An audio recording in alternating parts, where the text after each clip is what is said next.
Welcome and good morning, everyone, and thank you so much for joining me. This is the Diana Wright Show. We welcome you from around the world and in the United States. We are live, and it's Tuesday, so we are going to have our special guest as usual. We will have Judith from People 490, and she will remind us of what's taking place August 3rd, and so on and so forth. Yes, and give us some good advice about trying to take the right path to our careers, and if we need some help, how to ask for it. There's no crime and no shame in asking and seeking help when we're trying to do something and get to the best of it. Well now, what are we thinking about today? Were you blessed this morning when you opened up your boxes? Did you tell yourself you love yourself? Are you loving yourself at this particular moment as you're watching the program? Are you telling a friend? Are you erasing the hate from your heart and replacing it with love of self and love of others? Are you taking out all the bitterness and jealousy and envy that you have in your heart and replacing it with simply the big word, love? It will make your heart good. I promise you it will. It will make your blood pressure come down when you stop hating and stop giving hate to people. So we start off the show this morning before we remind you that April 30th is I Love Me Day. That's International I Love Me Day, April 30th, 2014. And as I remind you that we need to start praying for Congress and praying for President Barack Hussein Obama in an urgent fashion. Why? Because the Supreme Court came down today about the Voting Rights Act. And here we go. They want, the decision has been made by the Supreme Court that Congress and the President needs to take care of this. Based on not 1964, but 2013. But as we look into things that are happening now, and even in 2012, last year, the last election, we will see that America is not good at running elections. America is shamefully, in some states, trying to block the vote of minorities. We see that they try to close the polling stations, like places like in Texas, they had like 80-something stations and they wanted to bring it down to 12. But the Justice Department caught them. So, can we truly depend on Congress to take care of this? But are they going to be shamed into doing the right thing? I'm hoping for that. That Congress will be so ashamed of how all the different states and the different Republican officials and governors in various states behaved in 2012, that they will actually bring Section 5 of the Voting Rights Act into 2013. But what does that really mean? Does that mean they're going to close the polling stations in the black neighborhoods so that the people who really want to vote in the black neighborhoods or the brown neighborhoods will walk and drive for miles to get to one of the white polling stations in the white neighborhoods? Is that what's going to happen? Are we as Americans going to stop trying to monitor other people's elections until we fix ours? So that people are not waiting for 6 hours to vote? And I don't have to get up out of my bed from 5 o'clock in the morning to go stand in line so I can be number one in the line? How is that going to work? Can we depend on Congress, then do nothing Congress that's actually right now doing nothing for us as American people? They're not passing any jobs bills. You see any jobs thing going on in Congress? The infrastructure, are they going to wait until all the bridges come crumbling down before they do something? Are they just going to continue to block anything that President Obama wants to benefit the middle class? And how do we expect them to deal with Section 5 of the Voting Rights Act, please, Supreme Court justices? I am really reeling and wondering about that. As I wonder about Justice Clarence Thomas, does he seem to be like pushing the buttons of people all the time? Because he is, in his notes, he's talking about the comparison of, he's comparing slavery to affirmative action. How does that work? The barbaric nature of slavery has no business being in the same sentence with affirmative action. So, I'm not quite sure how we're supposed to think today.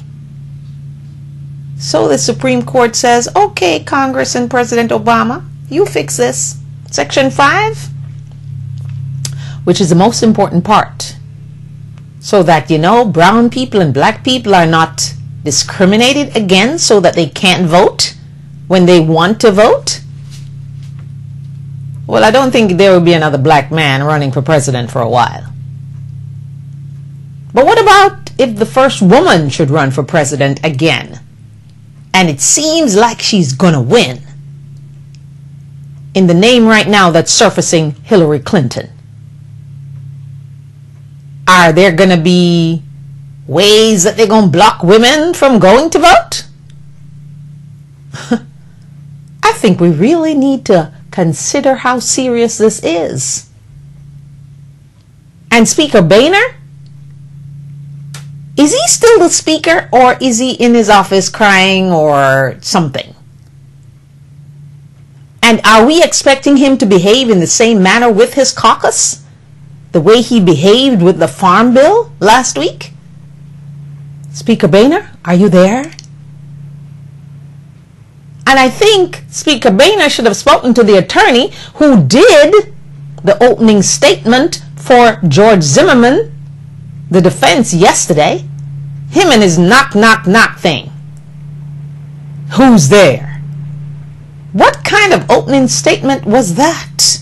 Well, basically, I was tuned out after I heard the emotional, gut-wrenching, taking me back to the scene with the prosecutor. Because that prosecutor, when he opened up his opening statement, and after he was finished, I was too busy trying to get my body down from trembling and get the rash off my skin. My 19-year-old was in shock herself. Because we didn't know, I didn't know about the F-bombs that were dropped at the scene and all that kind of stuff. And as we listened, I know what the prosecutor was trying to do. He took those 6 female jurors back to the scene of the crime. Just like he did to us when we were in our car. Listen to it, because I had to park my car and listen. He commanded your ears and your eyes and your emotions and your heart and your feelings and whatever you got inside of you. He got it to come to that courtroom yesterday and feel the pain of Trayvon Martin's family as he went through his half an hour of opening statement. And then defense came with the knock knock, who was there, George Zimmerman, kind of 2.5 hours of opening statement. Do they think anyone will remember what they said? It was so boring anyway. But let us think. You see, so many things are happening. You see how many things I rolled in? Are we going to get the same results from Speaker Boehner and his caucus on immigration that we got on the Farm Bill? And I wonder if Speaker Boehner is thinking today, is there someone or somebody's in my caucus that is trying to make me look bad, embarrass me, or take my speaker seat? I think he should be thinking about that right now. Because that's exactly what happened last week. Who is the Judas among you, Mr. Boehner? Speaker Boehner? Who is your Judas?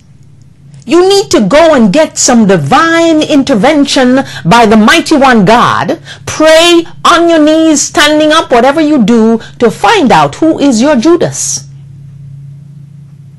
Because as ex-Speaker Nancy Pelosi said, last week was amateur hour in the House of Representatives.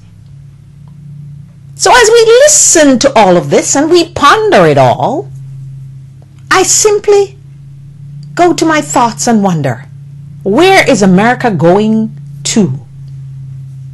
Are we back in 1964? Or are we in 2013? Are we living on Denial Street in Hope Garden as far as racism is concerned? As far as the voting rights of black and brown people are concerned? What should we think? How should we process this?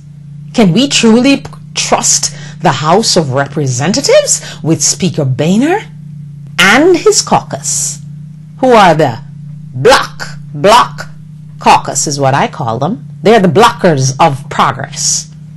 Hoo-hoo. Are we going to trust them with Section 5 of the Voters Registration Act? I'm breathing really hard about that one. Because I don't know if we can trust Congress with anything based on their behavior, based on the results that they've been giving us, which is kind of zero. You know, zero. Nothing is being done unless it affects them and their rich friends when they are blocked and stopped and slowed down in the airport. So boom, we go in and we change that thing so that the airports can function for the rich and for the people who have power. So what are we doing for the little people? Congress, men and women and senators, what are we doing? How are we going to move on this, what the Supreme Court has passed back to the Congress and President Obama today? How is that going to be handled? We'll be watching. Like we'll be watching the trial of Zimmerman versus Trayvon Martin. Now, George Zimmerman's parents are not allowed in the courtroom because they're going to be testifying for the defense. Trayvon Martin's parents are in the courtroom.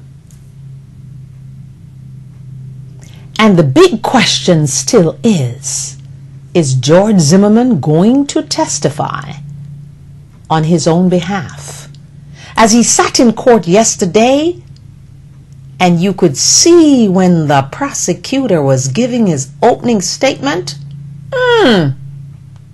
now, is it that he's just a big guy, or is he wearing a bulletproof vest, or what? And then you're supposed to tell me that he was self-defending himself. Yeah. Self-defense from that youngster who was not even 16 yet? And look at his frame in that shot in the store that he was buying his Skittles and his iced tea or whatever drink he was drinking. So many things, so many problems. Even the weather is raging havoc. So what do we need to do? We all need to start praying and ask God for a divine intervention into each and every one of these things, from the weather to Section 5 of the Voting Rights Act to Congress. We need to pray for the president. Certainly, because, I don't know, I think he's kind of stuck right now. Because they are making sure. Mitch McConnell tried to get him not to have a second term, but they're trying to make the second term as miserable as they can. They're trying to block it as much as they can. They're trying to make sure he achieves nothing. But divine intervention is crucial at this point. So all the praying pastors and congregations of America and around the world, please start praying for America. Because when you sit and watch as a black person and hear all the venom and the hate coming out, you're wondering, why am I here? Why am I here? What did I do? And why is it that people can't just love people for who they are? There are bad black people, bad white people, bad Chinese people, bad Indian people, bad every kind of people. So why can't we just love people for who they are and then make our own judgments as they prove themselves or prove themselves not? Why can't we do that? Okay, I'm living in the clouds maybe. Just like I ask you, why can't you love yourself? Why can't you block out all the negatives and kick those people to the curb in your life that has caused you pain? Why can't we get rid of them? And why, when we get admiration from 9 people and the 10th person comes with a negative and we only think about the one stupid negative person, instead of focusing on the 9 that gave us the accolades that we want to feel good about ourselves and what we're doing and where we're going and our dreams and our passion? How so? Favor ain't fair. That's how so. But if we ask and pray for divine intervention into all these issues that are affecting our country, and Mr. Snowden, and I'm simply trying to figure out who kind of made Mr. Assange, who's been living in the Ecuadorian embassy in London for a year, who gives him the authority to come out and speak and act like he's some statesman trying to advise Snowden? Who is he? And I'm trying to figure out how big is that embassy that he can live in there for a year. Where's he showering and living and eating and doing his thing? Or are they sneaking him out in disguise or something? I'm truly thinking about that. So Mr. Assange, he comes out and he acts like he's this official, you know. He's so important, Mr. WikiLeaks. Trying to help Mr. Snowden continue in his disgraceful behavior and trying to put all our lives in jeopardy because we don't know what he has in those computers that he stole, because it's stealing from your employer. And where is the contractor that he worked for in all of this? I haven't heard anything from that contractor. Can that contractor let us know what he has and what he has in those computers that he stole? And all the young people who are trying to get on the bandwagon of Snowden, you need to stop and look and listen, because your life might be in jeopardy because of what he's exposing to China, to Russia. And everybody's chasing him down. We need to get back to the story of what he did and the things he said and exposed, and stop making him feel like he's this Spider-Man running around and nobody can find him. He's mystical. And all these reporters are chasing him from Moscow, and some people even went to Ecuador. Some people went to Cuba, and no Snowden. Oh my God, Snowden is elusive. He's the magician. Now he's become David Copperfield. Let me disappear. Are we truly thinking that Snowden is going to come out of any plane looking like himself? Let's be serious, journalists. Are you seriously thinking that when Snowden disembarks from a plane, you're going to recognize him? I don't think you will. Because I think wherever he is, he's not looking like the guy that we're seeing on the screen. Because if he is, then he would want to be caught. But for this time and this juncture, I'm going to put my faith in the Justice Department, the CIA, the FBI, the NSA itself, to find Snowden and bring him to justice. Because he is putting each and every one of our lives in danger. I don't care what you think about the government. If you don't like Barack Obama, you need to get real and think about what you're saying about Snowden. He ain't no hero. He is not a hero. He's a traitor. And he's a thief because he stole those computers from his employer. And if you and I did that, we would be arrested. So, stop giving him no heroes talk. All you people out there in La La Land, let me call it that. And give him the title he deserves. He's despicable. You don't work for somebody and then you turn against them. Did he take the job at the NSA to become a spy and espionage? Is that the reason why he was pursuing that job? And how on earth did a high school dropout get to be working and earning $200,000 a year and doing what he's doing? How did that happen? Lots of questions. We'll wait for the answers. So, I see now. Let's continue in politics. Senator Issa, are you alive or are you dead or what? Because you see, Mr. Issa tried so hard to cook the evidence to make it look like President Obama told the IRS people in Cincinnati, who turned out to be a conservative white Republican, make sure them Tea Partiers don't get their 501c4. But guess what? The transcript is out. The transcript that Issa didn't want us to see, it's out. And guess who was also being targeted by the IRS and Mr. Cincinnati himself? The progressive liberals. So, Mr. Issa, you simply want us to believe, because you think we are stupid, right? You want us to believe that President Barack Hussein Obama, seeking a second term, being fought by McConnell and his cohorts, that he, through his White House, ordered them guys in Cincinnati to target my progressive liberal friends that are going to vote for me. Make sure they don't get their 501c4s. How stupid do you think we are, Mr. Issa?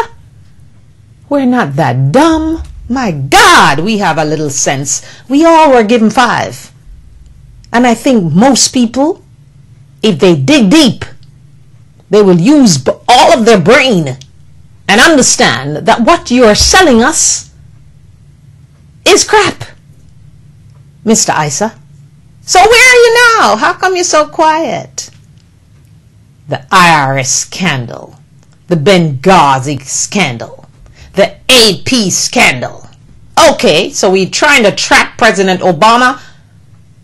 Is Mr. Issa still thinking him and his colleagues in the Republican Party and the Tea Party, are they still talking about impeaching President Barack Hussein Obama? And I say Hussein each time because I want to remind you what that conjured up when people heard the name Hussein Obama. And what is that Barack thing anyway? But if you read your Bible, you will see Barack is in the Bible. So his first name is actually in the scriptures. I told you, divine intervention, that's how he got there. And no matter what the Republicans do, divine intervention will allow him to succeed, to help the middle class. And Republicans, divine intervention will help you to put up a sign, closed for repairs, as you were advised by Senator Bob Dole to do, and you will come back better, nicer, more giving, more loving. Stop obsessing about the female vagina and women's issues that they are simply responsible for. If a woman wants to have an abortion, it should be her right to do so. And she knows the dangers. She knows the risks that she's taking. Let her control her own body, please. And stop with the rape stuff and the abortion stuff. Why is Republican men so obsessed? Well, maybe the women in the Republican Party are obsessed too, but they're not coming out to say it as loudly as the guys are. And they're not saying that we can, our bodies are so supernatural that we can get rid of that baby if we get raped and get pregnant. Oh my goodness, what a lot we have on our plates. But I am here to give you the love that you need to prosper, to move forward. And never forget to pray for God to cover your house with the glory cloud and the protection cloud. Because you just never know who's the crazy next door. You just never know. So, moving right along, Mr. Issa, are you still talking about impeaching the president? I'd like to know. So President Obama, the great liberal guy, he's telling that white guy, who just happened to be conservative and be Republican in Cincinnati, get my progressive friends too, because the transcript says that they should also target progressives. So how did the White House get involved in that, please, Mr. Issa? And is that why you're tricking us and don't want to release the transcripts? Thank God for Mr. Cummings, who decided to put them out. So we, the American people, are brought into the light and not staying in the dark. Because you see, I figured if Mr. Issa had a smoking gun in his paperwork, he would have brought it out a long time ago. I knew that these things were not really scandals. They were just things trying to embarrass President Barack Hussein Obama. To say, see, I told you them black people, they can't manage anything.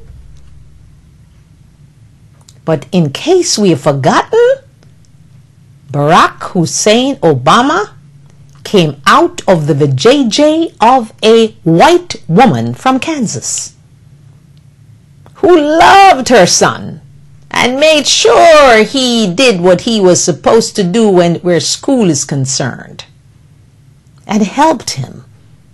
And he was nurtured by his grandparents, who just happened to be white too.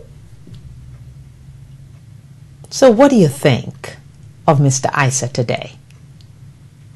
And those Republicans who are trying to make sure that Obama is impeached. Shall we say shut up now? Is this the end of it now? Should we be quiet now? Should we be... Should we just sigh and we are tired of the Republican Party doing what they do? Come on, Republicans. I might just even vote for you if you hang up your shingle and say close for repairs. Come back in 6 months and I'll be better. I will love you immigrants. I will love you some black people. Some Indian people and Chinese people. I will invite you into the fold. And I'll be a better party and stop being the party of no and block. That's what I want to see from the Republicans. And please, in the meantime, while you do that, just put a muzzle over Sarah Palin's mouth and let her stop talking. How about that? And you might just want to straighten out the people at Fox too while you go about your business. Talking about fair and balanced. Fair and balanced with what? Ooh.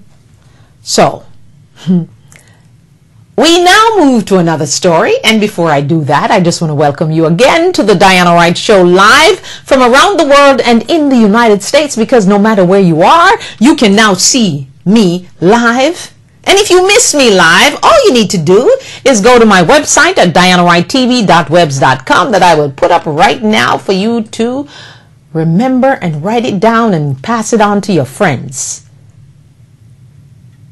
We're speaking. We're giving hope. We're inspiring. And I know this must be Judith calling us to give us some good news. Hello, good morning, Judith. How are you? Good morning.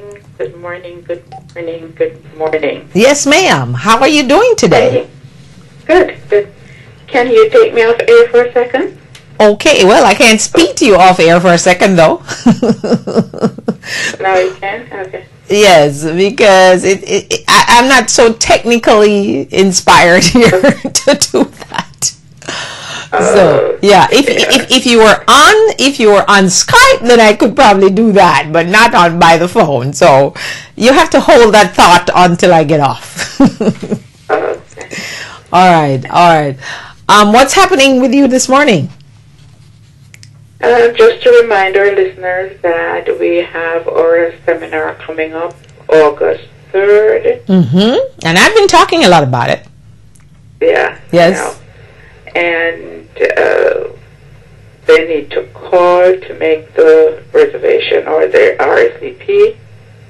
And you have to make a reservation. Okay, all right. Because the space is limited. Space is limited. It's a good idea for them to do that. Okay, so you must call Judith and make your reservation for the customer service seminar and also for the business etiquette session too? Yes. Okay, so both sessions you have to call and make reservations for, because the spaces are limited. So you don't want to be standing. You want to be sitting so you can understand and hear and relax. Okay? Right. All right. Right. And this seminar is going to be August 3rd from 9 a.m. to 12 noon. And the business etiquette is going to be from 1 to 2, right? Correct. Okay. You got it, Diana.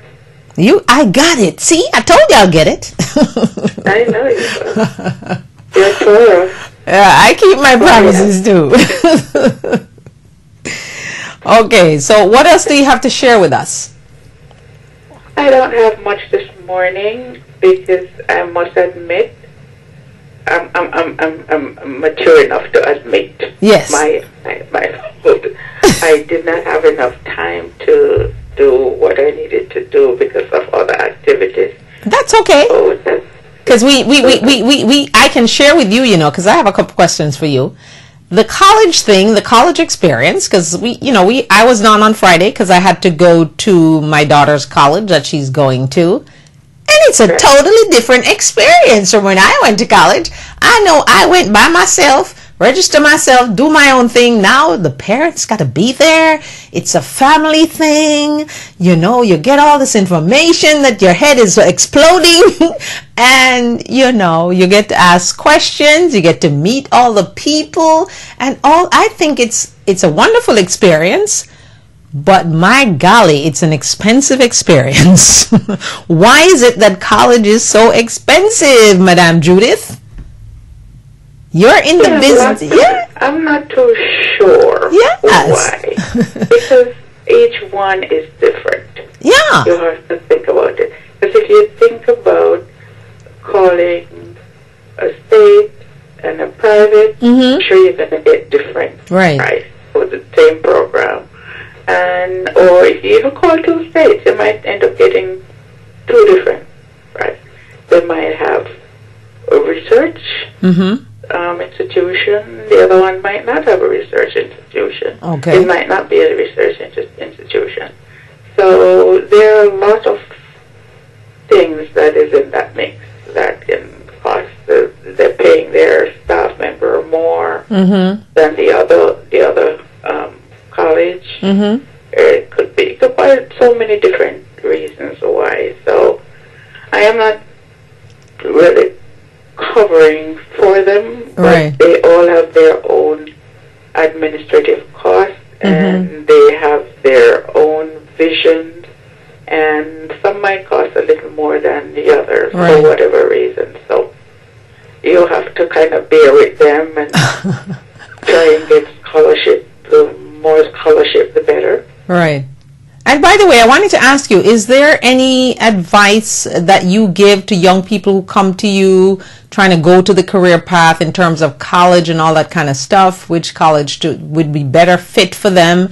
Because it's a maze trying to figure out, you know, where's the best. Is that something that 490 People 490 offer to young people? Yes.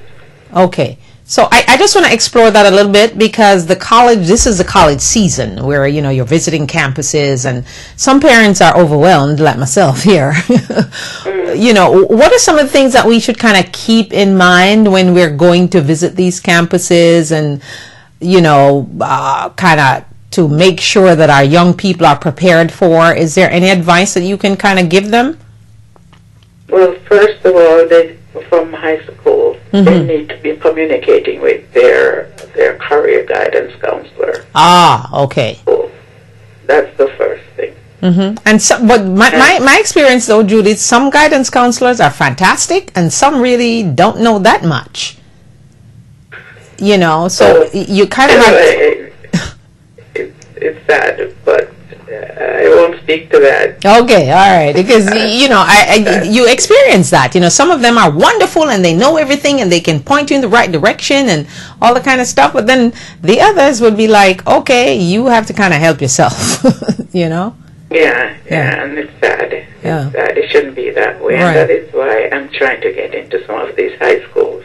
Okay, fantastic. To help. So that's something I'm working on. Okay, because you knew that was going to be my next question. What, do you read my mind or something? Because I was going to ask you, is People 490 trying to get to this meat of the thing? Because a lot of young people, they're overwhelmed in 12th grade by so much schoolwork and all that stuff.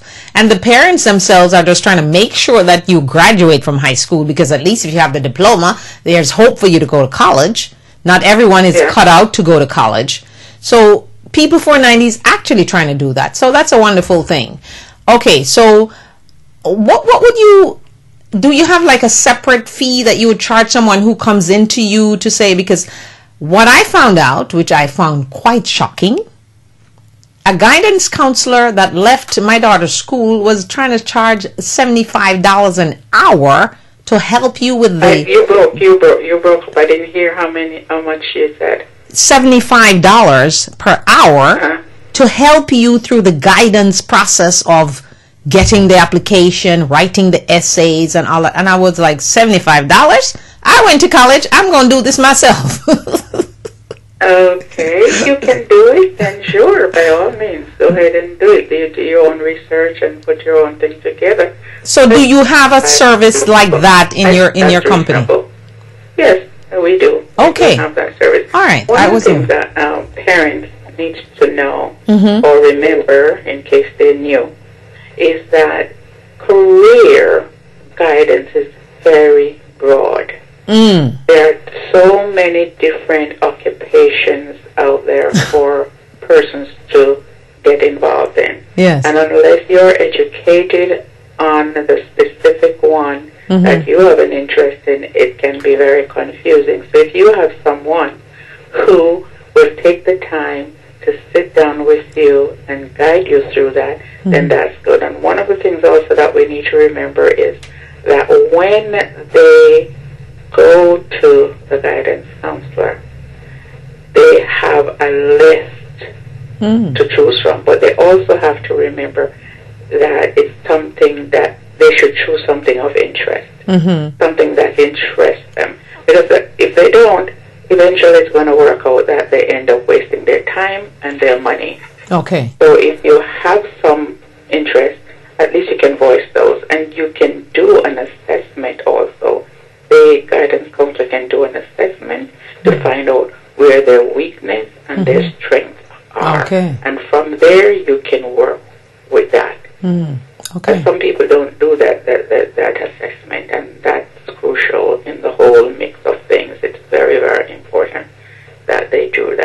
Because you may have someone who, for example, would love to work in the hospitality industry, or if would want to be a hotel manager one of these days. And they're very, very in-depth with that. But they don't have any guidance in that area, so therefore they are being channeled to go, oh, no, man, you can try and get the degree in A, B, or C. And that's not what the student has an interest in. Okay. So it's very, very important that they do find their niche and follow through on that one. Get an assessment down where they find out their weakness and their strength, and then move from there. Okay.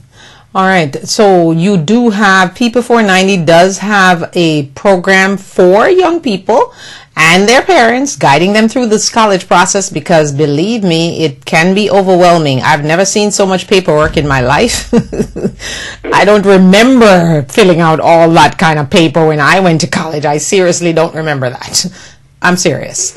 But every... Go ahead. Yeah, it's important that they do that. And like I said, you end up losing money and time if you don't take the time now to do it and figure out what it is that you really want to do. Some student goes into having up 30 credits, and then they decide to change their major, and those credits cannot be transferred into the new major, or they transferred as a field for as electives, and you have to pay more money because you have to graduate. And you know, when I was there on Friday, I heard a parent talking to the career counselor and saying, oh, my daughter has an associate's degree and she's coming into the 4-year program and she doesn't have any idea what she wants to do. And I'm going, oh my God. So how would you speak to guidance there, right there? How would you counsel a parent like that, though? Because that's something you'd have to sit down with them and find out what's going on. Ah. So there's more to it than just that. Oh, okay, because, and I saw the young lady standing there, and believe me, she looked blank. She truly looked like she didn't know what she wanted to do. She wasn't, like some kids, they want to do this, but they're kind of hiding it, because they don't think it's going to be approved by their parents, kind of thing. But she was standing there looking blank. That's a big, big no-no for parents. I encourage the parents, do not do that to your children. Wow. Not a good idea. Because I know of people who graduate from university, and the minute they graduate, they go out and do whatever they really want to do. All because the parents say, okay, if you're not going to be a doctor, I'm not going to pay for your college education. Okay. They went through all that misery of 14 years of studies, and once they graduate, they say, okay, I want to be a real estate developer, and that's what I'm going to do. So they make their parents happy. And then now they're doing what they're supposed to do, that they really wanted to do. It's not fair to the child. Right. Because I know of a couple of cases, I know of a lawyer who went to law school just because his dad is a lawyer, his brother is a lawyer. They made him go because he was the firstborn, and now he is, just as you said, a real estate developer. Because that's what he liked to do, things with his hands as opposed to being in a courtroom, and I know of someone else who became a doctor and rebelled and is now doing art. So you're actually very, very precise on that. But tell me, Judith, how do you at P490 get to the soul of these young people, and their parents to try to pull out what they really want to do? What's the magic in doing that? And how can we even start doing it at home before we get to you? Well, let's start with the first part of the question. Okay. Magic is the career counselor must be patient. Okay. Have a lot of patience as a career counselor. And the second part of your question is parents need to get involved in the student's education in high school. Amen. And talk to the guidance counselor at that school. If that guidance counselor do not have the source that the students need, then you as a parent need to get on board and say, look, I would like to help or do your research. And I tell you something, see the library? Mm-hmm. We don't take these libraries for granted and should never take, because there are wealth of resources. And these librarians, they are very helpful. Ah, well, that's exactly what my daughter was told on Friday. Make the library become your friend, and all the people in there will do anything for you. I'm telling you. Yes, so you are so correct. From experience, I speak from experience, personal experience, and professional experience. It's a good resource. So young people, make the library your friend. So when you get to People for 90, you can have some information as to where you want to go. So Judith can give you guidance to get there. Because I know you said the other day, Judith, that what People for 90 tries to do is kind of get you on a career path as opposed to just getting a job. You will find a job if the person just wants a job, but your goal is, and your intention is to get them on a career path, correct? Exactly. Right. Exactly. Okay. But you have some people who really, because of lack of finances, that they will, choose anything that comes their way so they can pay their bills and so on and so forth. Yeah. But sometimes if you just take the time to know what it is that you really want to do, what your interests are, and come in, let us work that out for you. Then you can move forward and start your career. Okay. Of just picking up a job. Because, for example, if you want to be a hotel manager, and that's your dream, that's your goal, that's your whatever, you can start from the bottom. So you can go into the hotel, you get a job, for example, to be the front desk clerk, or to be a bellhop. It doesn't matter, any one of those. Okay. And you can work your way up. That's a career path right there. So that's where I guide you. And you say, okay, it's good to be that. And you move on. You can be a customer service representative. And you move on. And you can be even a housekeeper. And you can move on to be an executive housekeeper. And you move on and you can go into food preparation. You can move on, go into food and beverage services. Okay. And you can get into HR. And the list goes on and on until you get up to where you want to go. So that's a career path. So you're going to just grab a job. Okay, I'll work in a restaurant. I have to wash dishes and stuff, and I really don't care. Even though you in truth you really want to be something else, a hotel manager. Yeah. Okay, so basically, what I'm getting from what you're saying, Judith, is that if you come into the hotel industry, they tend to hire from within their ranks as opposed to going out to find people to come in. Is that what I'm understanding?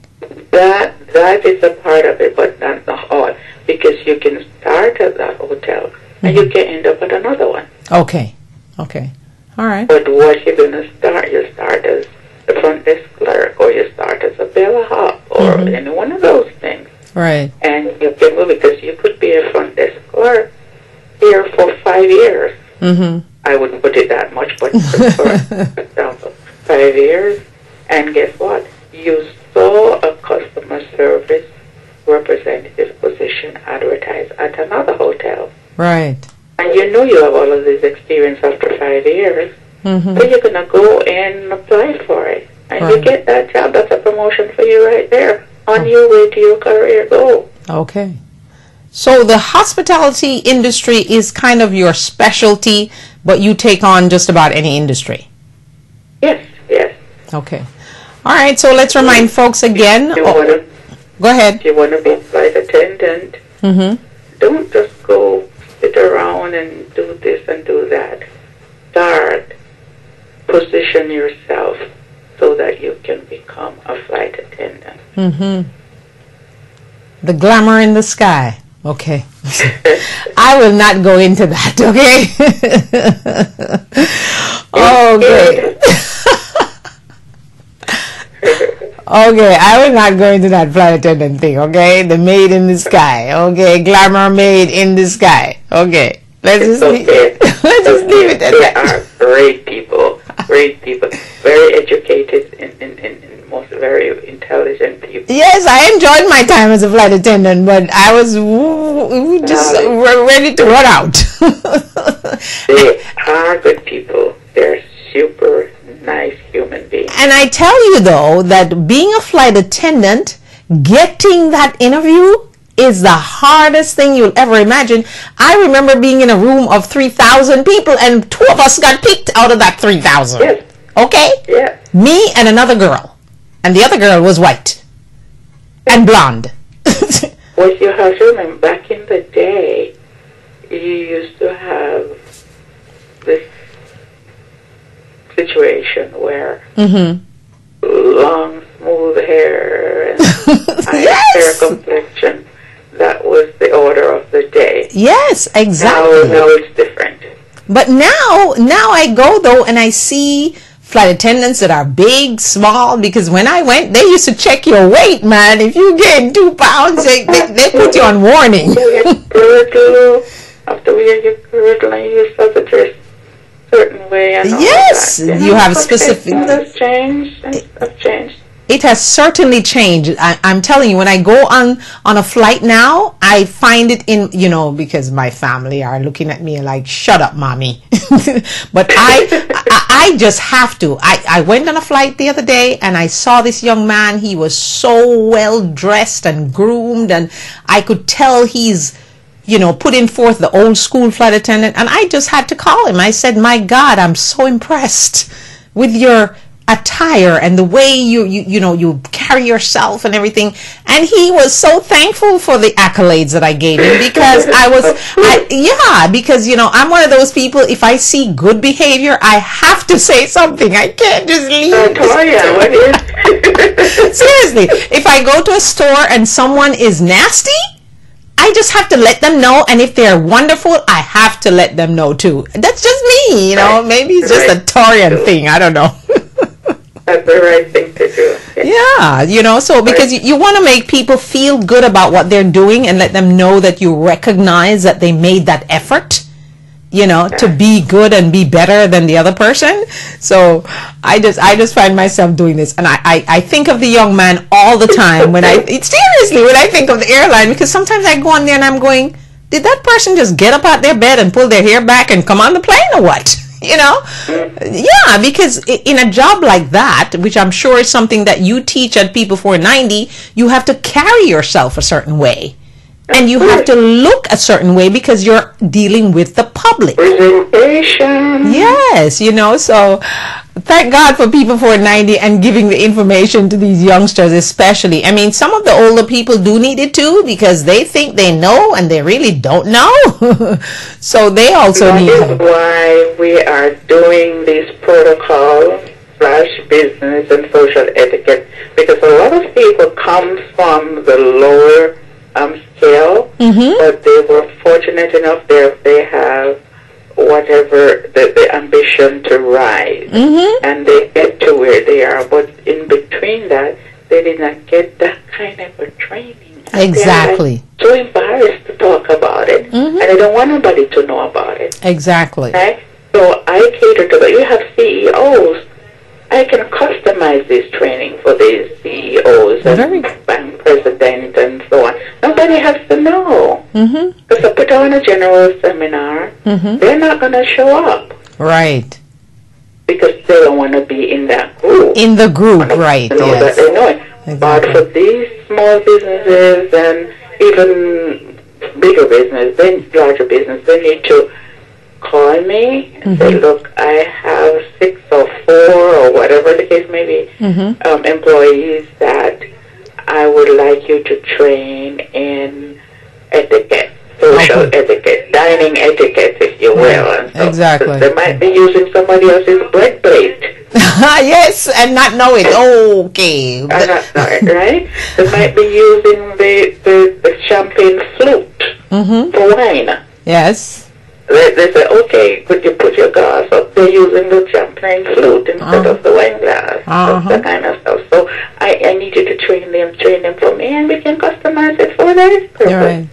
And I'll tell you a story about a good friend of mine in Jamaica who became a millionaire in his company. And he was, as he would normally refer to himself, I'm a little black boy from the country, my God. And look where I've come, you know. And he got so successful, he would have his shirts monogrammed and stuff like that. And I just simply said to him one day, I hope you're going to some etiquette classes so you know what to do when you travel. Because he started traveling to all these different countries that he never thought he would want to. And he said to me, thank you so much. And yes, he did. And he went, and he was so grateful for the training that he got. He got it individually, of course, because, you know, he didn't want everybody to know that he didn't know these things. I am. That's what I say. Exactly. Because, you know, he had already been there at the top without having the proper training, and now that he was moving out into all these different countries and these different executives who, you know, in his case were light-skinned Jamaicans who he thought was having better etiquette than he did, only to find out that they really needed some training themselves. But he could, that is why I gave the scenario I gave. You know, they're from the bottom and they come up and they get to where they are, but in between they didn't get a lot of things that they needed to get. Exactly. And then I went in to teach him how to handle the media, you know, how to speak in front of the camera, how to allow the camera to love you and that kind of thing, which is what I did for him on my end. But then I just encouraged him to go and do the business etiquette. I could have taught him that too, but I figured there was an expert out there who thing. And my goodness, that man became so polished. And when he got an interview, I was so proud of how he presented himself. I thought to myself, I need to go in the business of training people for the media. So, because, you know, if you know some of those, send them my way. Yes, you know, and my way. Right. Because believe me, they will get. And some of them are just lacking the knowledge too. They don't know that they needed to have certain things. Exactly. You have a corporation here that is establishing a business in South Korea, for example. They need to know the protocol of that. Exactly. They need how to do it, when to do it, and so on and so forth. And a lot of them don't know. And also, a little piece of advice, if you have a friend who becomes a sudden millionaire or whatever, become, you know, blessed, and you know that they don't have and it, you know that they don't have it, don't be afraid to say, look, I love you, I'm proud of you, I'm so thankful for what God has done for you, but can you just call people 490 and get a little brush up, you know, in a gentle way, and if they're your friend, they will not be offended. They'll appreciate it. They'll appreciate you for what you've done for them. And then send them to me. I'll get them prepared for the camera. Whoa. Okay, Judy. Okay. I know you have to run. See, you said you didn't have much, but look how much we gave today. Yes. That is why it's good when you have things in your head. Exactly. Right. You know what you're doing and you know your stuff. So no matter what question Diana punches you with, Dr. Melanie, you know, say I challenge her every Tuesday evening when she comes on the show because I come up with these questions that she's not even thinking about or, you know, but people want to know. Okay. So, all right. Yeah. Okay. Thank you so much for joining us. And we look forward to next Tuesday morning because that would be my last show with you before I go on my hiatus and come back fresh with some new things happening. And your actual date returning again? I'm going to be back in August. I don't know exactly what date yet. I know I will be back ahead of the regular TV season because they don't come back until the end of September. But I'll be back much before that. But I hope to come back with some other things and some other people, some other guests to come on the show and that kind of thing. And of course, my book will be on Amazon long before I come back. So lots of things to think about. All right. So next Tuesday, as we meet again, any final no, I'm not going to let you go so easy. Any final thoughts before you go? You know I'm a final thoughts kind of person. What do you have to say to the people before you go?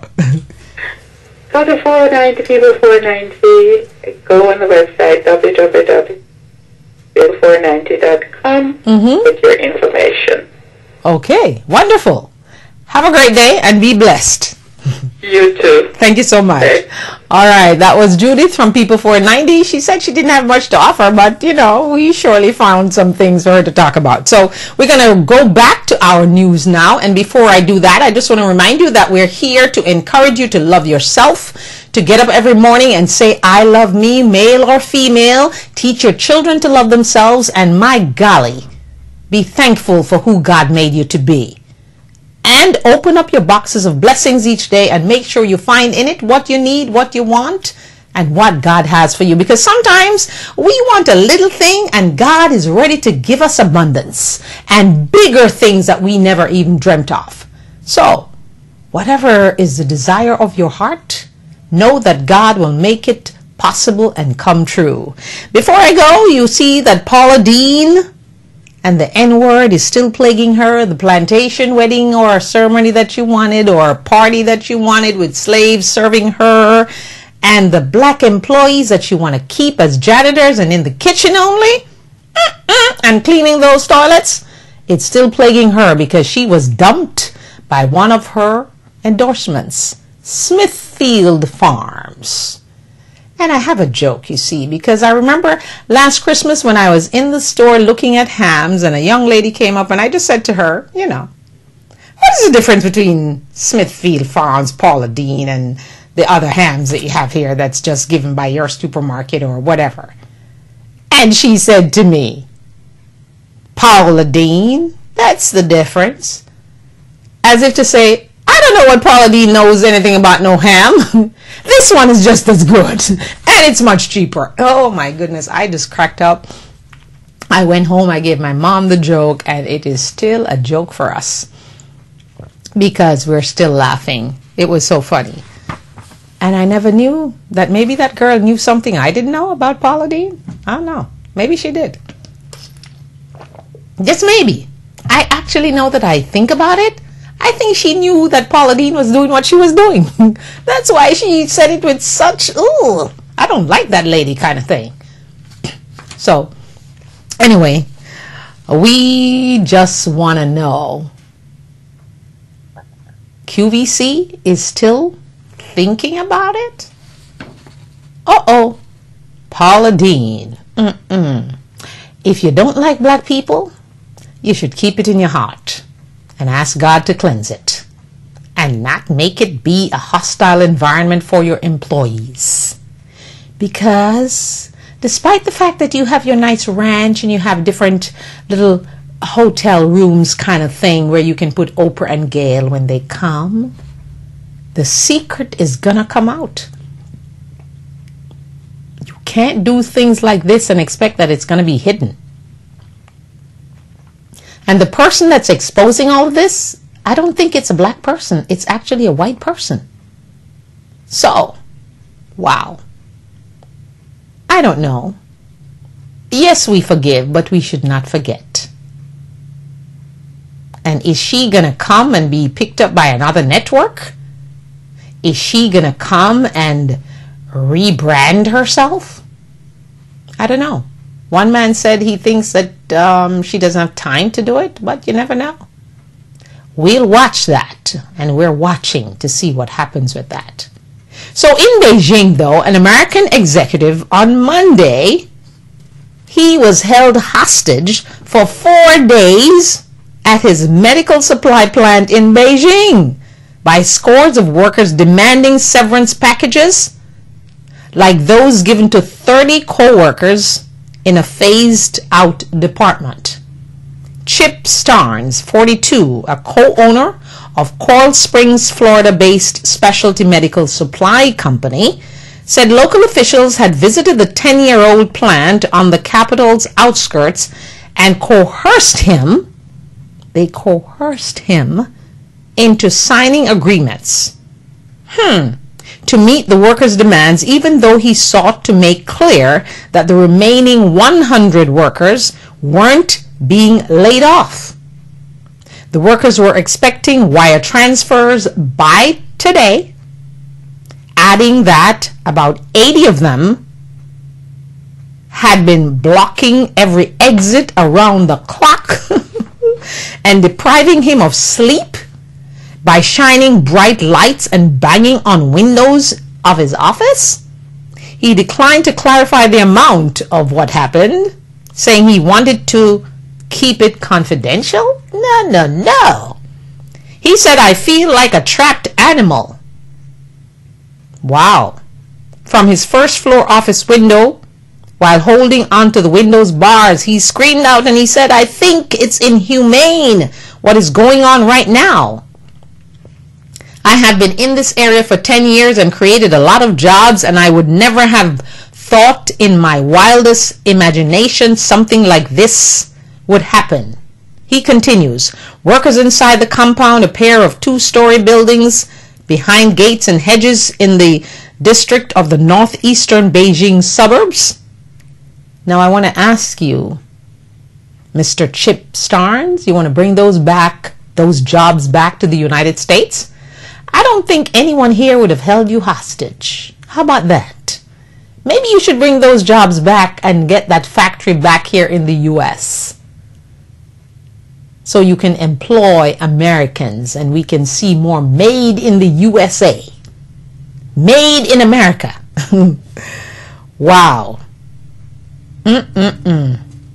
Well, anyway, China, this is not something that's not popular in China, for managers to be held by workers demanding back pay, other benefits, often from their Chinese owners even, though occasionally also involving foreign bosses like Mr. Chip Starnes. The labor action reflects growing uneasiness among workers about their jobs amid China's slowing economy. Remember I told you that China is going to slow down. You see, China is doing exactly what Japan did. They're going around the world. They're buying out Africa. They're buying out Jamaica, I gather. They're buying out the US. They're buying out everywhere. And oops, divine intervention is going to come and cut their legs off. Just like Japan. And they will be struggling too. So, China, don't be too braggadocious. Try to be humble. Because, you see, you don't know what God has in store.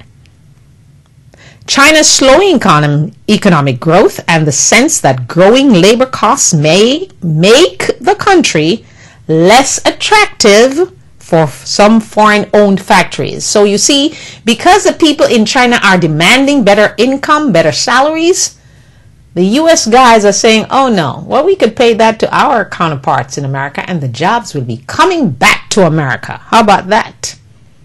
The account about local officials coercing Starnes to meet workers' demands, if true, reflects how officials typically consider stifling unrest to be a priority. So that's what's going on in China. So Mr. Snowden, you're trying to give China some more leverage over the United States? Shameful. So you see that there's a new survey also out. Let's continue in the vein of workers here for a minute. 70% of Americans hate their jobs, basically. Even if the jobs have perks like those of Google. Wow, that's a Gallup survey that was done. So, and a lot of workers have a permanent case of the Monday blues. They don't like Mondays. What about Mondays you hate so much?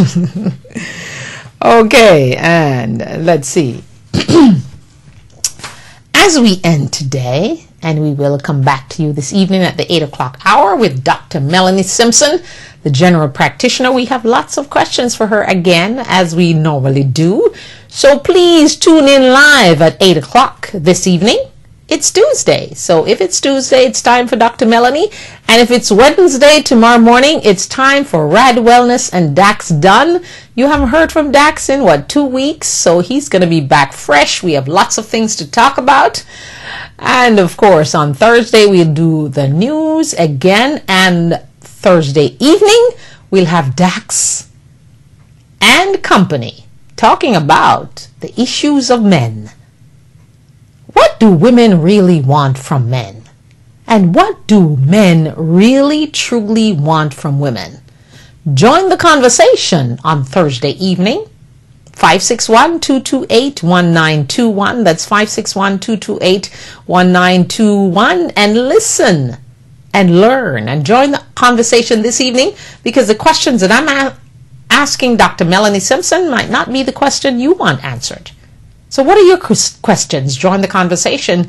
Like us on Facebook, tell a friend, and spread the word. The Diana Wright Show is back, but now it's live online so that the world can actually see and be part of it. And if you'd like to be a guest on the show, please just call me. Let me know what you do. I'll check you out, research you, and then I will accommodate you. How about that? Right now, I'm trying to find someone who's an expert about weddings and marriages and, getting prepared for the wedding, because we're in that wedding season, you see. So I want to come back with that. So if you're out there and you're an expert on weddings and brides and etiquette of brides and their families, and oh no, stop that fighting between his family and your family. No, that's not the right thing. And who's going to be there when she picks her dress and who's not going to be there. I don't think anybody needs to be there when you're picking your wedding dress, just the bride and her mother and maybe her dad, but not the groom. I don't know what that new trend is. The groom needs to be surprised at the altar. How about that? So I want to talk to someone who's an expert in weddings. So if you are one of those experts, please give me a call. And if I don't answer, just leave me a message. I'll call you back for sure. As long as you leave your number, I'll call you back. So thank you so much for joining me today inside the Diana Wright Show live at the 10:30 hour that we focus on People 490 and all the news that are hitting us from, yes, we're having news, weather, Congress, the Supreme Court, Paula Deen, President Barack Obama leaving for Africa tomorrow. He's not going to Kenya though, but will he be visiting Nelson Mandela? That's a question sign. But why would he be visiting Nelson Mandela? Nelson Mandela, from what I gather, is not totally coherent. So the president, you need to visit me instead. How about that? Visit me and my daughter and my family. Anyway, that's meant to make you smile. But it could just come true. You never know. You never know what you put out in the universe. You never know how it comes back. And you are so pleased and so surprised at what God does for you, what blessings he pours down on you each day. So keep that in mind as you go about your day and you're feeling down and depressed and grumbling. And for those of you who are too pompous, like China and some of those housewives, humility is the name of the game. Be humble, be thankful, and always try to give back or help other people without thinking about how much they're going to pay you. So, as I say au revoir, adios, and ciao, I remind you to love yourself. It's easy. And I remind you to get your white outfit ready for October 5 when Save a Life Jamaica Foundation is going to make you happy, dance a night away. But you must come dressed in white, and you must come with your $30 to donate to saving lives. And if you can't make the event online, that's why we have the World Wide Web. You can go on there and donate your $30. And if you have more, we'll take it too. Because we're trying seriously to give back and save lives. Not just in Jamaica, but around the world. So, if you love something, set it free. If it comes back, it's yours. If it doesn't, it was never yours. So partner with me, sponsor me, and invite me to come to your functions and to show you how to get on the I Love Me Crusade wagon. Because it is a good wagon to be on when you love yourself. Have a great day. Be prayed up and be blessed. And join me this evening at the 8 o'clock hour when we have our special guest, Dr. Melanie Simpson, who is a general practitioner and can answer any question that you throw at her. She's been really good. She promised to do some research about something for us from last week, and I'm sure she'll give it back. The name of the pill for HIV that will actually help you by 50% chance to not get the virus. So we'll talk to you later. See you then. Ciao.